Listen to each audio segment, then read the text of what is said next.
Serial की कहानी में अब एक नया मोड़ आने वाला है, जहां मायरा की टीचर अरमान को मुक्ति और अभीरा से जुड़ी सच्चाई बताती हुई नजर आएगी। दोस्तों, आप देखेंगे कि अरमान का दिल मायरा के बिना बिल्कुल भी नहीं लगता और उसकी चिंता उसे बार बार मायरा के करीब खींच लाती है। इसी बेचैनी में अरमान सीधे मायरा के कॉलेज पहुंच जाता है।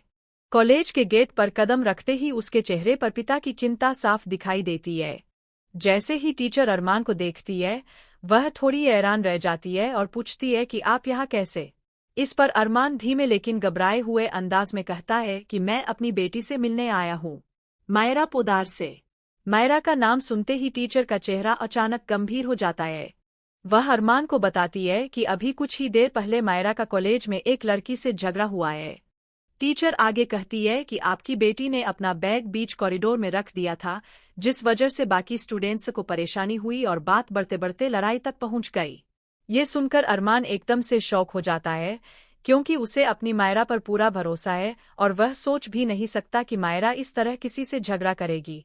टीचर फिर अरमान को बताती है कि उस लड़ाई में जिस लड़की का नाम सामने आया है, वह और कोई नहीं बल्कि अभीरा से जुड़ी हुई है और इस पूरे मामले में मुक्ति का नाम भी बार बार सामने आ रहा है। ये सुनकर अरमान के दिमाग में कई सवाल एक साथ घूमने लगते हैं। वह सोचने लगता है कि आखिर मुक्ति और अभीरा का मायरा की लाइफ से क्या कनेक्शन है और क्यों बार बार ये नाम मायरा के आसपास आ रहे हैं। अरमान के चेहरे पर उलझन साफ नजर आती है, लेकिन एक पिता होने के नाते वह खुद को संभालता है और टीचर से पूरी बात विस्तार से बताने की रिक्वेस्ट करता है। टीचर अरमान को समझाते हुए कहती है कि मायरा पिछले कुछ दिनों से बहुत चिड़चिड़ी हो गई है। वह क्लास में भी ध्यान नहीं देती और किसी से खुलकर बात भी नहीं करती। कई बार उसे अकेले बैठकर रोते हुए भी देखा गया है।